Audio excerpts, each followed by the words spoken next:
And welcome to our Mastering Awareness in the Modern Marketing Workshop. I'm Gabriella Bock, Director of Editorial here at RETHINK Retail, and today we are discussing invisible tech companies, more on that in a bit, and providing guidance on how to shine in an era where innovation often outpaces public awareness. Together, we will uncover the strategies, insights, and a few hidden gems that allow lesser-known tech companies to break through the noise and establish their narrative in a crowded digital space.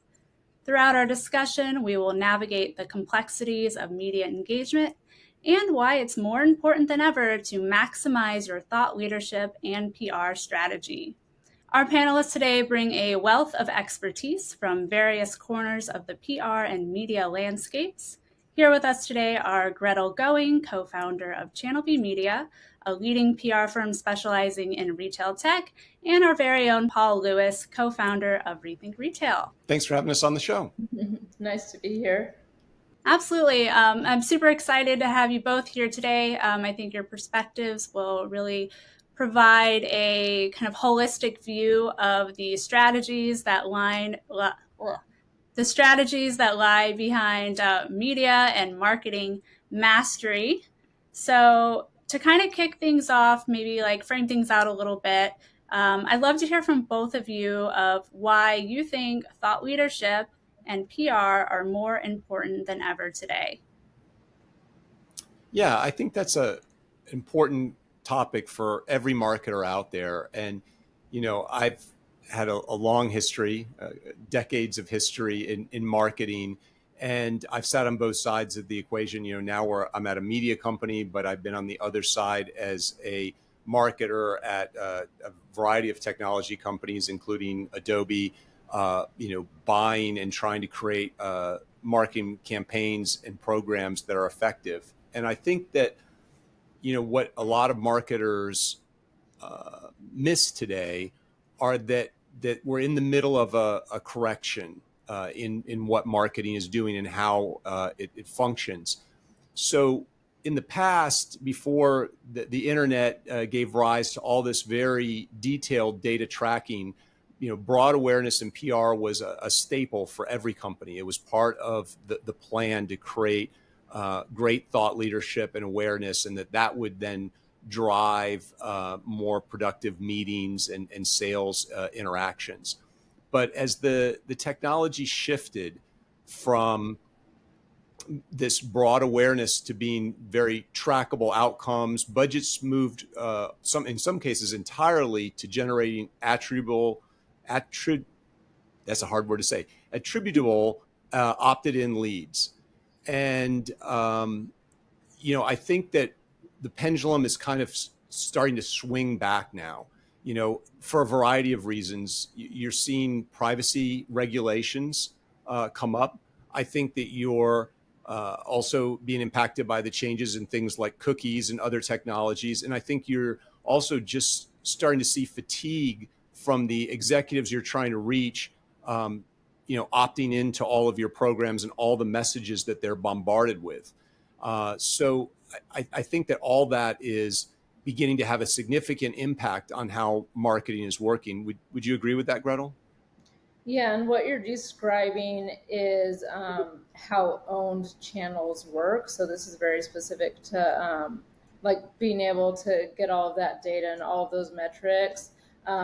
It's what happens when you're doing a very heavily owned marketing strategy, and it gives people a sense of control, even though it leaves so many, empty spaces in their marketing programs, and these more like intangible spaces, such as like, is my positioning right? Am I even saying the right things? And you kind of like can extrapolate that, like, yes, I'm saying the right things because more people opened my emails or more people downloaded this thing. But like, am I having like the emotional impact on people that I want? Am I compelling them to do what I want?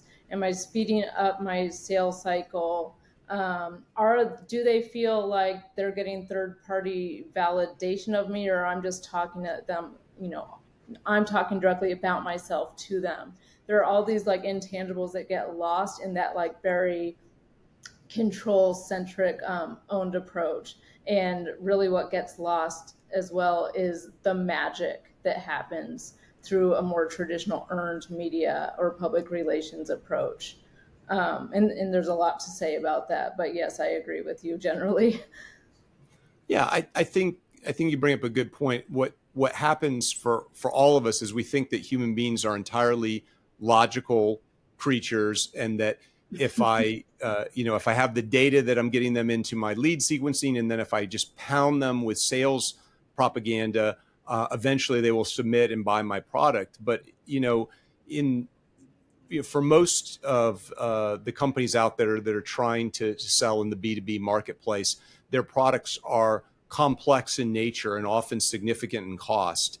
And for that, those decisions are made across committees with a variety of perspectives and opinions. And even in the case of an RFP, where the buyers are checking off how well you scored into different categories, it's heavily influenced on their perceptions of you going into that RFP process. So somewhere before the RFP, be able to define yourself as a thought leader and a subject matter expert in the area that is a challenge for your prospective buyer is so critical, because it shapes your decisions and how you will score across RFPs, and who you will even invite to the RFP. So it's absolutely critical to have those components, and probably more so than ever, because you need to stand out and differentiate yourselves in ways beyond just the technology, which is changing, as you mentioned, Gabriella, so fast. The innovation is so fast. Your brand has to stand for more than just the current set of features. And I want to add to that, a lot of companies right now, especially in the tech space, and we're not even talking about just retail tech, but just like any kind of tech company, there are like 100 other companies that sound exactly the same as them, especially if their product marketers are handling their positioning. They're just talking about features and functions. Like, I'm a data analytics company, or, I'm an automation company, or we use AI to do this. What is very interesting about having to go through third parties such as traditional media to get your messaging out there is it forces companies to learn to speak and position through the lens of stories. And stories are so much more impactful, as we all know, than a list of like features and functions. A lot of companies don't know how to do that, though. So there, again, it comes back to the control thing, where it's like, I can't control that. I don't know how to tell a story. And for whatever reason, they don't want to work with a PR firm. So they default back to these newer channels that let them control and also let them almost be lazy about their messaging. But the problem there is that they spend so much time trying to, explain to people why they're different through language that is exactly the same as what their competitors are saying. And then there's many downsides of that, but the biggest one is if you sound exactly like everyone else that you're competing with, you're competing on price alone. So if you're going and telling a story that like resonates with people emotionally, they're like, I have that problem, or I need that solution, or I know that I can achieve exponential growth if I had something that did that thing, that is going to expedite your sales cycle. They're not going to be thinking about price. They're like, if you can do this thing that I just read that you did with Johnson & Johnson, or whoever the client is, then I will pay whatever it takes to do that. But if you're just like a jumbled mix of like features and functions, like, I'm just going to go for the guy that's the cheapest. Absolutely. So given that thought leadership and PR is critical, let's now kind of talk about how the modern marketer should really be approaching these challenges that you guys just described. And Gretel, you mentioned how much things are changing with marketing, with PR. So I'd like to kind of kick us off by sharing maybe a clearer understanding of what PR even is in 2023. Sure. So PR is traditionally, like a bigger umbrella that encapsulates a few things. The most visible thing, so first of all, is like your positioning of your product, and positioning through the lens of a bigger narrative. Again, not just your like basic descriptors and adjectives. So you have, and it's, more market facing positioning, usually of the whole company and including its products. And then you've got media relations, which is highly visible. So that's the actually getting third-party earned media coverage, getting reporters to talk about your company or your product or your executives. And then other things that fall under the umbrella are things like speaking, trade show attendance, anything that's relationship driven, but not sales. So it's this kind of like gray area between marketing and sales. It's anything relationship driven. Going out to influencers, this can be from a consumer perspective, or industry influencers and analysts. Basically getting this third party validation that you cannot pay the people for.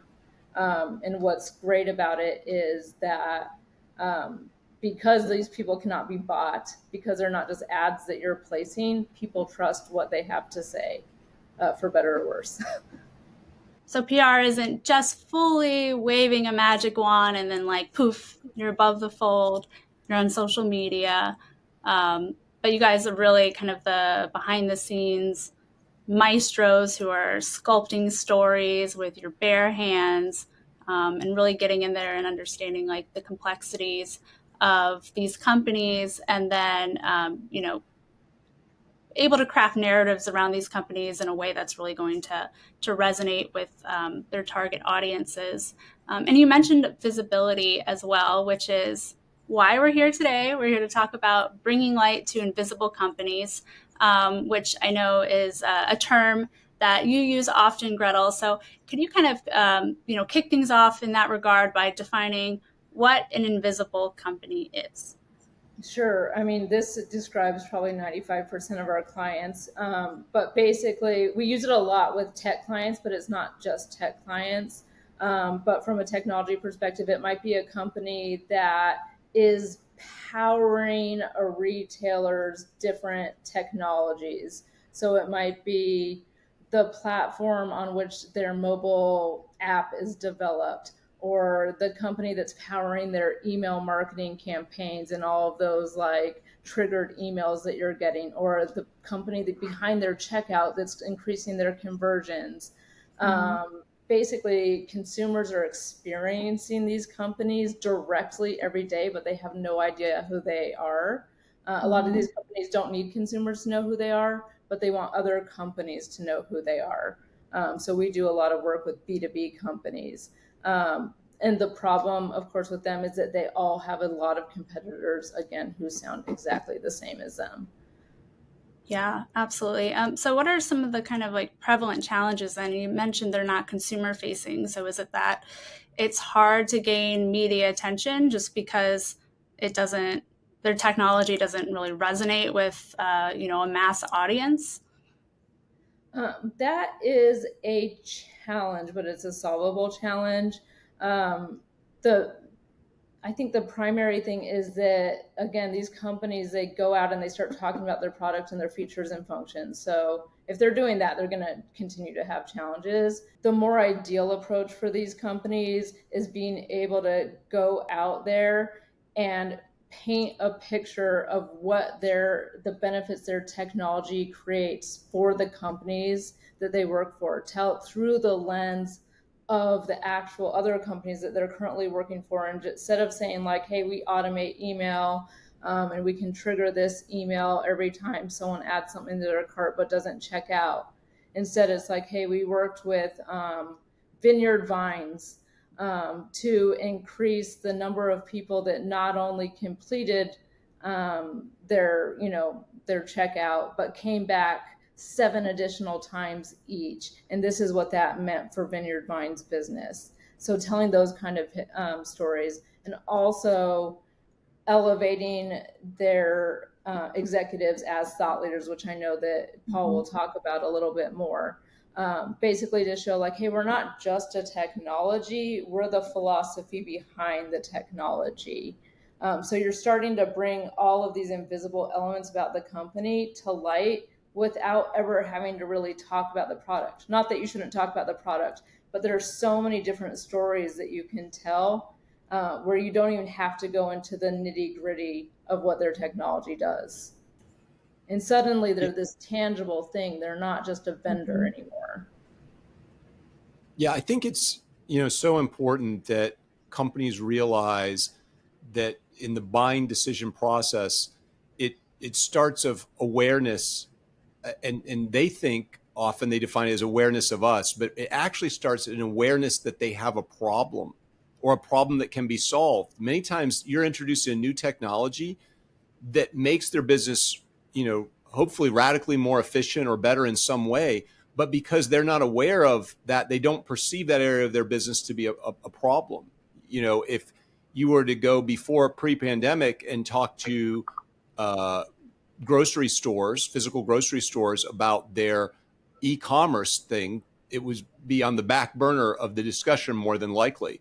But then during the pandemic, the ability to shop, pick up at the store or to have it even delivered, all of a sudden skyrocketed to the forefront of the conversations. And so you have to recognize that your solution may be like that e-commerce element for grocery was. You've got to bring that into the discussion, that this is a challenge and an opportunity to solve. And then people start to go, okay, yeah, I do actually want to improve that segment or area of my business. And now they already think of you as a leader, which is a great place to begin the discussion about your specific solution. Yeah, I think another point building on that is these companies, these retailers might not have known that they had an e-commerce problem, but they might know like, hey, our competitors are outpacing us for some reason.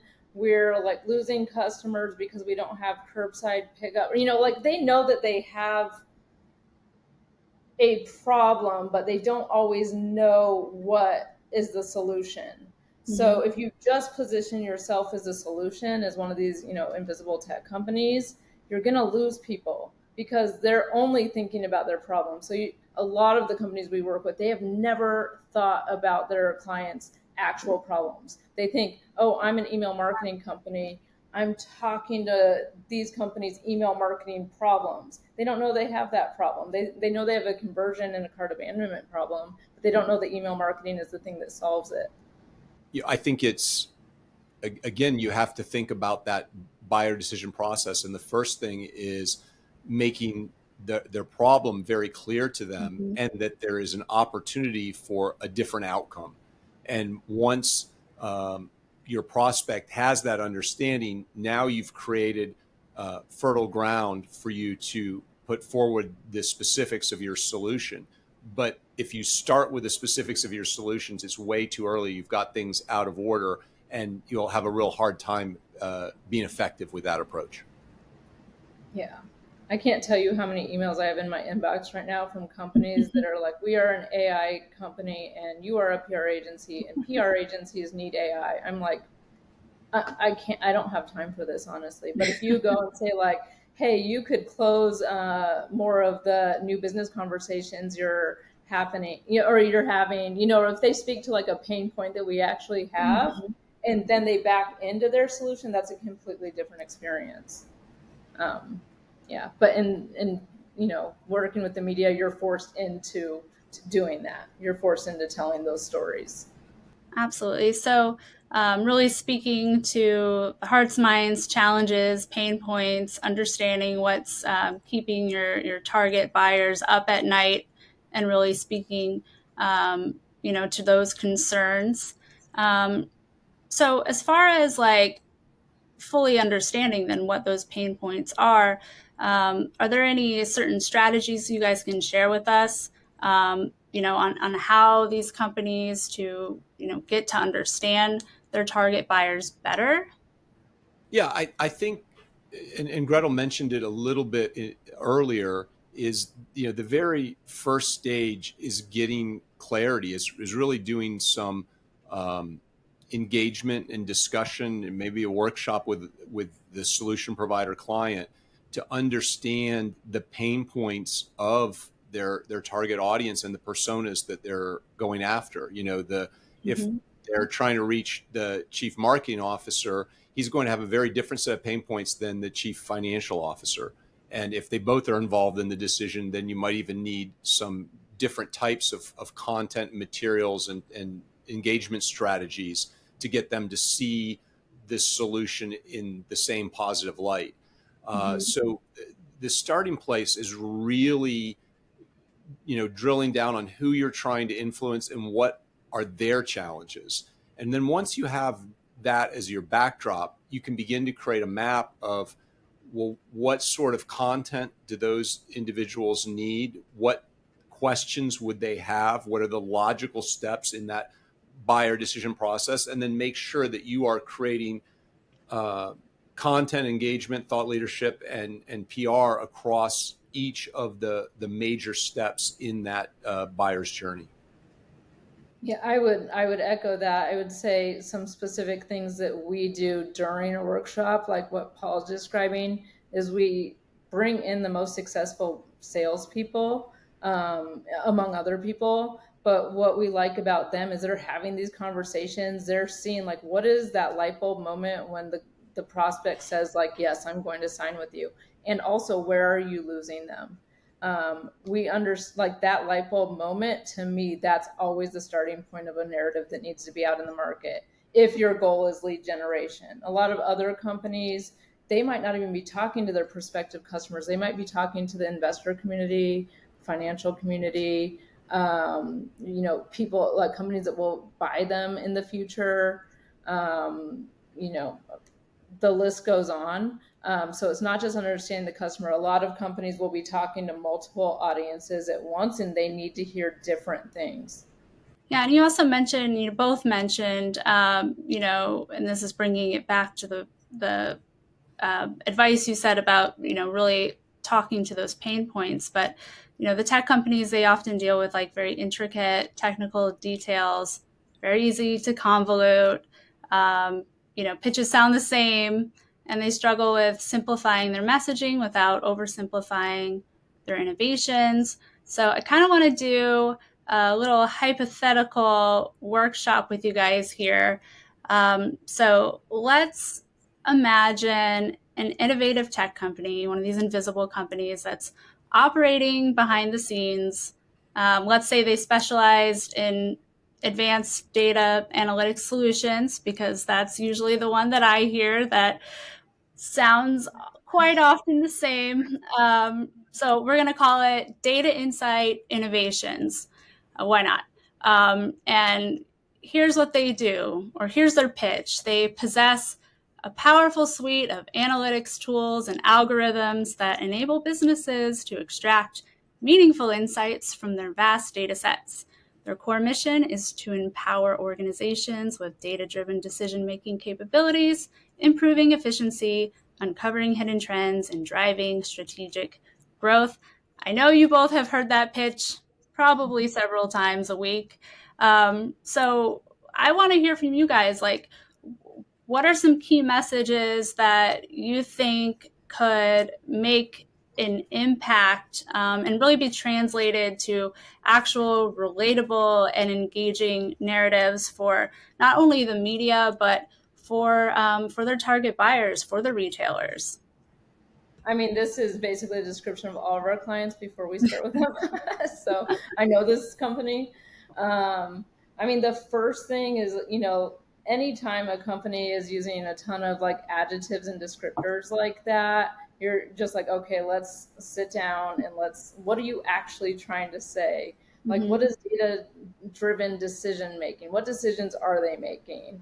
What do your analytics actually tell people? And then through the lens of like an example ideal company that you would work for, what kind of things can they understand with your data and your analytics that they couldn't understand beforehand? And further, how does that then affect their company? So by the time we're done with them and we're ready to, tell stories, we're not talking about their data analytics solution at all. We're talking about companies can understand exactly who their customers are. And the reason that is important is because of X, Y, and Z. And here's how this company did it. And here's how another company did it. And they look like two totally different use cases.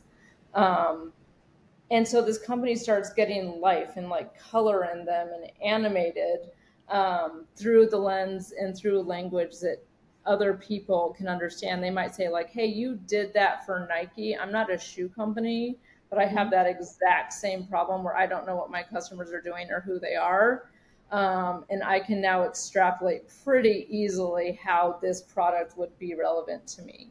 But if you're just using, all these different adjectives and features and functions, which every company is, people don't have imaginations and they're being left to imagine the potential. So you're basically eliminating the need for people to have an imagination with the messaging. So I know that's a little abstract in terms of like a how-to, but that's the goal of where we would take their messaging. Yeah, I would add that I think that especially in the the solution space, there's typically a lot of engineers and engineering type individuals, and they're coming from this mindset of what are our features, what's our next rollout, what does version 3 of the product look like, and they're very focused. It's an internal view of what the different things are.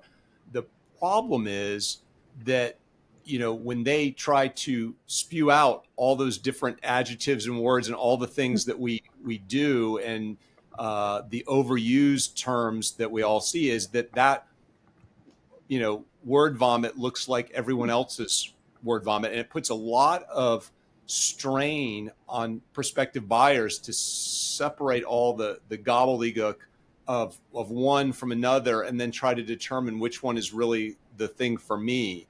And so, if you were to go back to more classic consumer marketing, you mentioned, Nike, very famously with the Just Do It campaign, basically attached an incredibly simple slogan with obvious, leaders of success, whether that be a Michael Jordan or, again, other sports figures. But you immediately made the connection. Your mind makes a lot of these very quick connections between things. So when you say, show that you're the solution for, this client or this company, that very quickly people go, oh, well, if one of the leaders in the space is using you, then you probably have met at least some level of success that warrants me giving you further consideration. So I think, when we work with clients, it's very much the same as what Gretel mentioned. We have to sit down and we have to get them to unwind their fingers from very tightly clasping all these features and all the stuff they want to take out of their brains and stick in the brains of their prospect, and to simplify it down into a message that the end prospect or consumer, business consumer in this case, can actually wrap their brain around. And then that becomes the scaffolding that they build the more complex ideas. It's not that we will never get to those features and those differentiators. I don't want people to misconstrue, but we have to start with some basic foundation, some basic scaffolding to build out the rest of that information. And so casting that in the right light at the very beginning is critical. And I think that we, Gretel and I, both with clients, spend a lot of time getting them to relinquish some of their viewpoints to create a more relatable viewpoint that's going to work for them in the marketplace. Just to agree, but when it comes to PR and working with the media specifically, you want to think of that as like the first line of defense. Like that's often going to be the first time they've ever heard of you, or they've seen you in an ad, but suddenly you're like, oh, I get what this is. Then they start going down the sales funnel, and that's when you finally get to the like, oh yeah, and by the way, we use AI to do all of this. But they're like, I'm already sold on what you do. I don't even care how you do it because I now know that I can solve these problems or make all this money.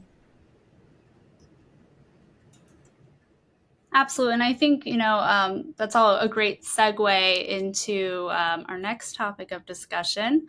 So now that we've explored some of the strategies that data insight innovations, data analytics company XYZ, and other similar invisible tech companies can kind of employ to differentiate themselves with their messaging, like to kind of delve into another pivotal aspect that can significantly impact the perception of these invisible tech companies, which is thought leadership.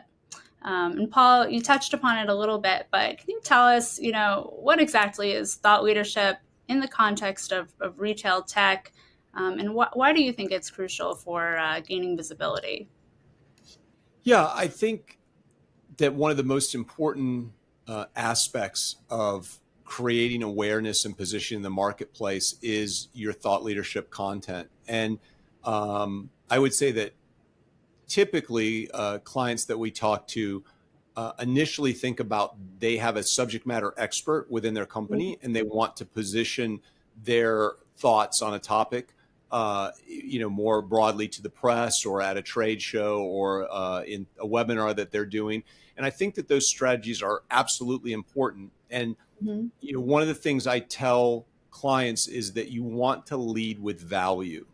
If you start by leading with an ask, I'd like you to buy my product, I'd like you to explore these features, that's not the right way to start the relationship. You want to lead with value. Don't worry so much, especially in the things at the beginning of that buyer journey, about trying to get them into the next sales sequence. Think more about how can I give them advice on how they can be more successful with their approach. Just like the conversation that we're having in this discussion, we're trying to provide value that the audience can find hopefully informative and also actionable. And so, I think that, starting with that as a goal.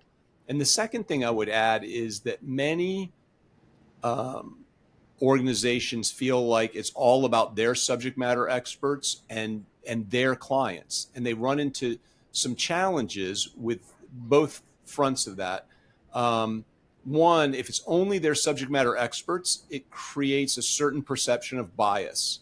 And so if you can involve other key influencers in the industry to join you in those conversations, you're going to find your credibility goes much, much higher. Your organic reach will go up, so it'll actually reduce the marketing spend that you'll need. I would still recommend that you don't reduce that to zero. I think you should still advertise with media companies and other things, and it could be social media. But that you should be promoting your thought leadership, not only looking for a purely organic result, especially in the early days as you're building your audience. It's critical that you're investing in getting that broad awareness for your thought leadership. But you'll find that if you involve others, that you will organically grow more and the content will be more relatable and more credible, and you'll have better results. The other thing that mistakes that I see clients make is that they focus entirely on success stories with their clients, and they find them often hard to get. Their customer will say, we don't publicly discuss your solution or things like that. And sometimes you can work with the media to get an interview, which is different than you producing that on your own. By working with the media, when they call and say, hey, we'd like to feature, that you're doing this new store launch and that's going to be so much better for your customers going through the store with this self-checkout or this display technology or whatever it is, they're much more agreeable when it's promoting themselves and their company than they might be to provide that directly to you. So recognize that the media can be your partner in helping getting your clients to talk about the solutions that you've provided. And then the second thing is to recognize that it doesn't always have to be your client. If you have a solution that works for grocers and you're able to get one of the senior leaders from Kroger or Albertsons or another large grocery chain to join you in a webinar, a podcast, a report, talking about the problems and challenges that they're experiencing and where the industry is heading, that becomes very believable and relatable to lookalike audiences. Just first of all, just by having that person have a discussion with you might lead to an opportunity with that prospect. But trusted the fact that you're talking about, I'm sorry, go ahead. Oh, I was just going to say, like, trusted by association. Yes, trust by association is so important. And when you feature that individual, what they're going to do is on their social media profile, they're going to say, oh, I was just on this podcast, this webinar, this report, I'm speaking at this conference or whatever it is. They're going to put that out there. And the people who have similar positions are going to see that and go, oh, maybe this will be good for me. So it just creates a natural incentive to engage in the content. And I think a lot of times people, they kind of get these blinders on that they have to do things one way. It has to be my subject matter expert, and then at most it's my client. And when they start broadening it to other subject matter experts and prospects beyond clients, all of a sudden, the gates open and the opportunities to be successful, increase. So Paul, can you then provide kind of an example then of some of the successful thought leadership initiatives that Rethink Retail has taken on that's really kind of helped a retail tech vendor boost their visibility in the media, which kind of in turn then boosts the overall visibility of the company as a whole? Sure. A couple examples. When we were working with IBM, one of our top retail influencers is a gentleman named Daniel Burris. He has, I believe, 1 million followers across his social platforms. And he talks very much about the future and where technology is going. And we had a great conversation with him and one of IBM's thought leaders, where they were able to go back and forth and really help the audience to understand some of the challenges that is and the changes that are happening with all this impact of technology and new things. And it was very effective, because not only did we do a media spend to make sure that lots of people were engaged and were able to enjoy the content, but Daniel's large organic following really helped boost those numbers without the media spend costs. So the combination created a ton of credibility. He's a New York Times bestselling author, creates a lot of credibility, and at the same time, a lot of organic reach. So I think they got, I guess the expression would be, more bang for their buck. And then, another example is the work we do with Microsoft.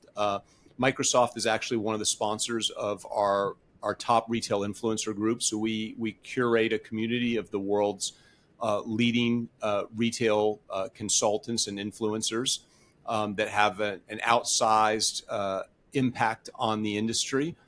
And Microsoft utilizes that both to sponsor them and to create relationships to bring them into parts of their content across the year, but also to produce content with their internal thought leaders and these top retail influencers, again, to reach different segments and very specific channels, because we have so many of these influencers with their areas of specialization identified. They're able to say, well, we really want something that connects on supply chain, or we really want something that connects on store experience, or we need something for data and analytics. And we're able to pair them with the right experts to create the content and the results they're looking for.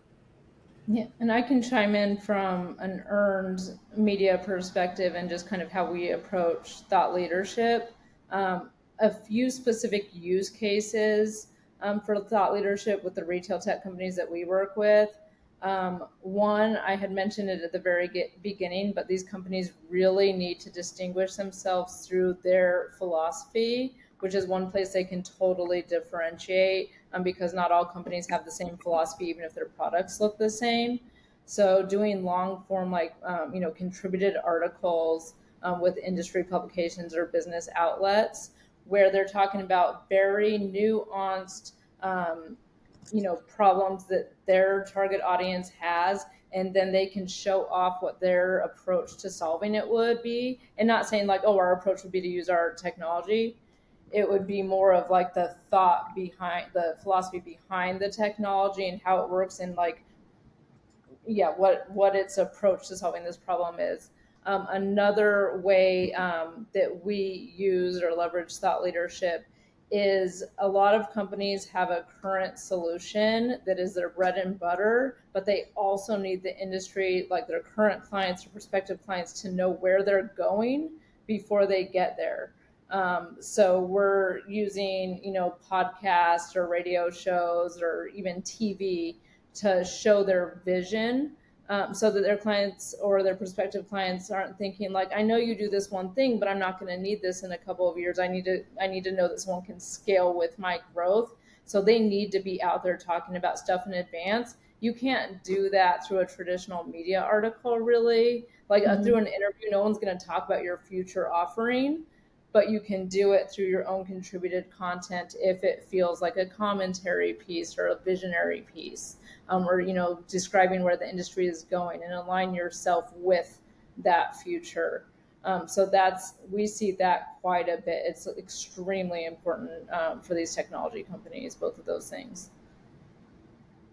What are your feelings on, trade shows as a form of an engagement strategy? We talked about relationship building and thought leadership. It seems to me that, those in-person trade shows, those in-person networking events are really kind of great, opportunities for these companies to really, define their narratives, establish their thought leaders, and then, go out and actually, put it to the test. I would say that trade shows are tragically an underutilized approach. And by that, I mean by the people who have already made the decision to exhibit at a trade show. Often the marketing thinking is, so I need to show up, set up my booth, and then the business is going to roll in, and we're going to take the leads from that and we're going to put them into our sequence. That's often the extent of what a company is thinking about a trade show. But there's so much more opportunity with proper planning that, I think we should do a whole session just on trade shows. But what you do before the event, the 90 days leading up to the event, is absolutely going to generate what the impact of the event is. And then what your plans of how you organize those things at the event are absolutely critical to the after event activity, the follow-up. And let's be honest, that where the sales happen is in the after activities. That's really where, it's great if people sign contracts with you at the event, that's wonderful. But for most companies, it's all three sequences, and you have to execute them flawlessly. And I see so many companies, just staying on the thought leadership and PR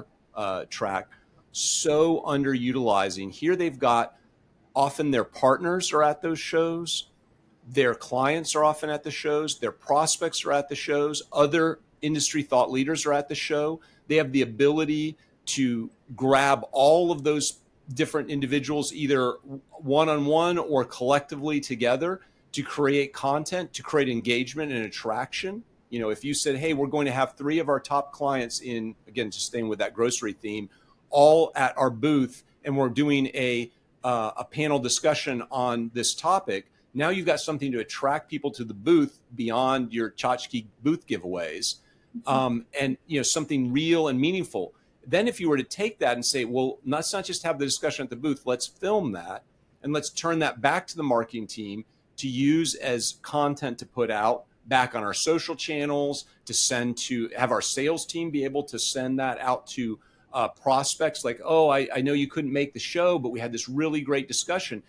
The discussion itself has value, but just the fact that your salesperson is able to say, we were at the leading event for our industry, we were representing, which means you're serious about that industry.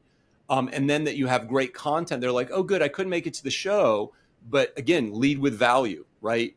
That they come in and say, oh, great, I've gotten something. The sales team is providing me with more than just, do you want to buy? They're providing me with content and value and advice that makes me better at my job. Mm-hmm. And so there's so much opportunity in these trade shows that often companies fail to plan for. Mm-hmm. And, Gretel, I know you guys are really great at helping your clients prepare for trade shows. So can you kind of share maybe a trade show success story with us that kind of really stands out in your mind? Sure. Yeah. So again, like our clients, before we start with them, they sound like a lot of other companies in their industry. So the first thing we do, if we had just started working with them before the trade show, which can happen, our first order of business is like, how do we make you sound different so that if you have 10 companies that do exactly what you do in a row, people would gravitate toward you. So it's like, what is that messaging? Then we always like to put out, reach out to reporters that we know are attending the trade show.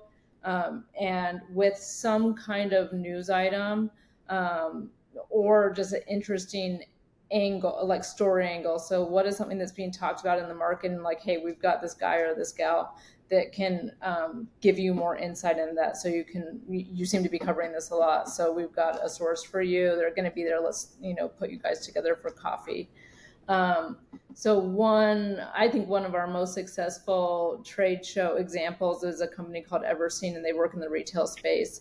They have an visual AI solution that is in, I think, all of the Walmart stores in the country at their checkout. So basically can tell if people have scanned properly or not, and flag it if they haven't. And they're saving Walmart millions of dollars. So that's their bread and butter solution. But like I said, they also have visionary solutions that they want the industry to know about. One of those visionary solutions several years ago was basically an Amazon Go style hands-free checkout, or actually like hardware-free checkout. Mm-hmm. And we knew Amazon was about to launch, and also Everseen's technology was so advanced at that point that they were in a point where they could launch too. So the story angle we came out with is, meet this company that's going to get to market with their Amazon Go style solution before Amazon. This company was sharing, they were so small, they are out of Ireland. And they were sharing a booth with two other companies. So they were, not spending a ton on like looking good and positioning correctly from a visual perspective. We had, I think within the course of 2 days, 24 interviews set up with the CEO from the biggest, publications in the business space and in the retail space, talking about this solution. But it also led us back into their current bread and butter solution of what they're already doing. And I mean, it was hugely successful, and we had the benefit and the good luck that the CEO is super, super likable, and that's not always the case, but just like people like wanted to hang out with him. Our phone, like, we don't get a lot of inbound calls from the New York Times or from Reuters or whatever. We're chasing down the media because we're not working with Nike. We're working with tech companies. Mm-hmm. But for Alan, the CEO of this company, it'd be like, hey, is Alan in town? Just wanted to see if he could hang out. It was like bromances, like from the media. It was amazing. But yeah, that set them up. I think that was like 2 or 3 months into working with them. That set them up, their whole media campaign from there, because now all these people suddenly know about them. So now we can just go to them when we have relevant stories, and they know exactly who Everseen is. It also made them look good to like their potential clients. They're like, why is this company getting so much attention? I'm interested. Making Jeff Bezos shaking his boots a little bit. I mean, he got invited to Amazon this year. After this, because they got all these stories, he was flown out to Washington, to the headquarters, because their engineers wanted to talk to him, because they hadn't been able, I think one of the specific things they couldn't figure out is like, when we're scanning, like with this like checkout free thing, how do we tell an organic apple from a regular apple? Like, I think that was the thing they flew them out there. Like, how are you doing this? Yeah. And I know I saw some pictures of that Everseen guy just being surrounded by the press. It looked like a celebrity that, again, was probably being just hounded by the press on all sides. He was in the middle of a circle of people asking questions and things like that. So just an amazing result, especially for somebody who probably comparatively underinvested in the event. Like you said, split the cost on a booth 3 ways, basically was just showing up and getting all this attention and huge opportunities with Amazon and Walmart and others, as you mentioned. It was like his American dream. But I mean, the company is killing it. So I don't want to pretend like he's some dude in his basement. They are killing it. They have the whole Walmart estate. So, that story kind of really punctuates the point that we're trying to make, that we're really living in an age where visibility is absolutely a necessity for growth. And, that said, there are still a ton of companies, tech companies, that are, really shaping the future of retail, but they're doing it kind of from the shadows. So I'd like if you guys could just kind of wrap this up in a nice big bow for us, and tell us what's the biggest takeaway, or even like what's step one that you want to impart our viewers with. I would say, the first thing is you need to have discussions within your organization if you're creating the balance of your budget and your human resource efforts correctly. I think of your ABM or your very targeted sequential lead gen approaches, sales approaches, is very much like the Army, and I think of PR and thought leadership is very much like the Air Force. I hate to make military analogies, but my point is that you kind of need both if you want to be successful in your campaign. And if you are completely on one or the other, it probably isn't the optimum balance. So I think the very first discussion point is, hey, we need to create, the pendulum is swinging back. We need to create the right balance between thought leadership and our other marketing and sales efforts, and find that. And then once that's the case, I think whether you do that with an organization like one of ours, or with someone else, or you do it internally, you need to really think about your buyers' challenges and problems, and you have to pick. This is the hard thing, is like, people say, well, our solution does 10 things. It's a Swiss Army knife. It's that, and like you have to simplify it down. You don't get that kind of time. So you have to figure out what is the messaging that really is going to resonate and appeal to them. And again, the messaging should not be about your product. The messaging should be about their problem. What is the problem that you are solving? And so getting clarity on that. And then I would say, once that's established, you have your budget and you have your position. Then it's all about the execution and planning. And I think that far too many marketing departments and companies in general run with way too little runway in front of them. They are planning for, oh, we got to do an event, we got a trade show next month. Yeah, I got to start on that.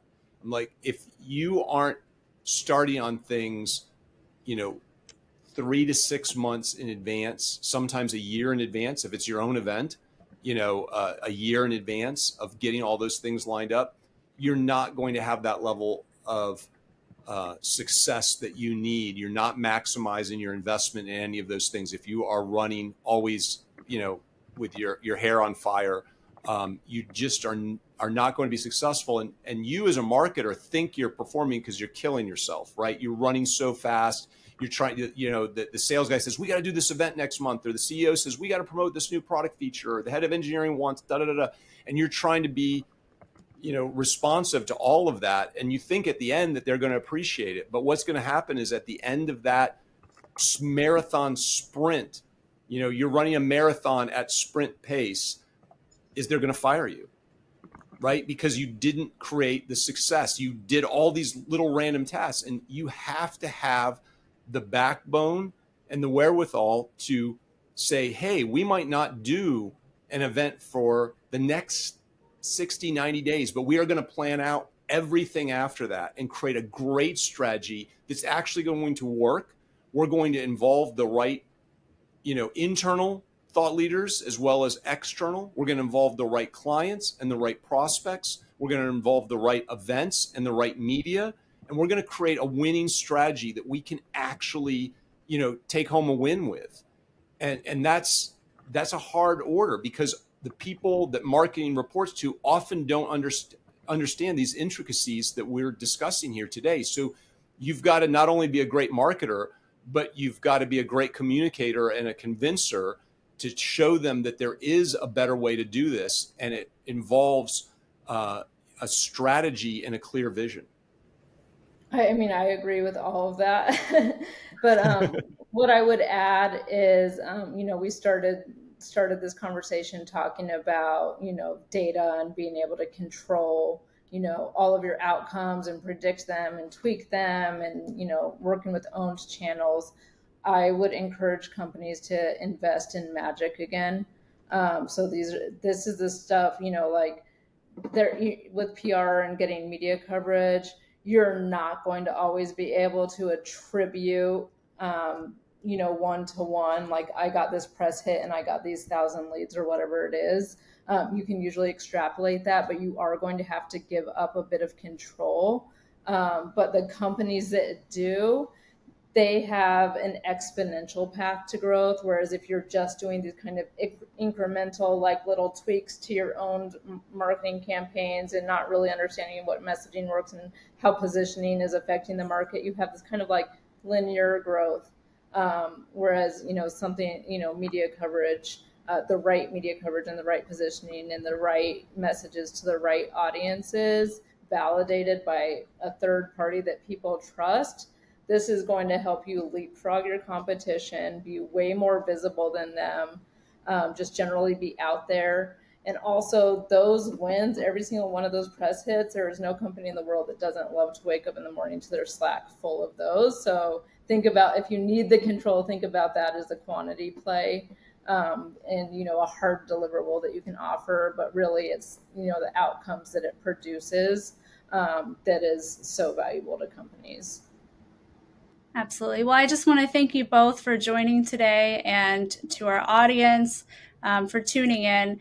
And if you're a retail tech company watching this and you're ready to invest in magic and make your mark on the media landscape, please get in touch with myself, Paul, or Gretel to discuss how we can help make your invisible company visible.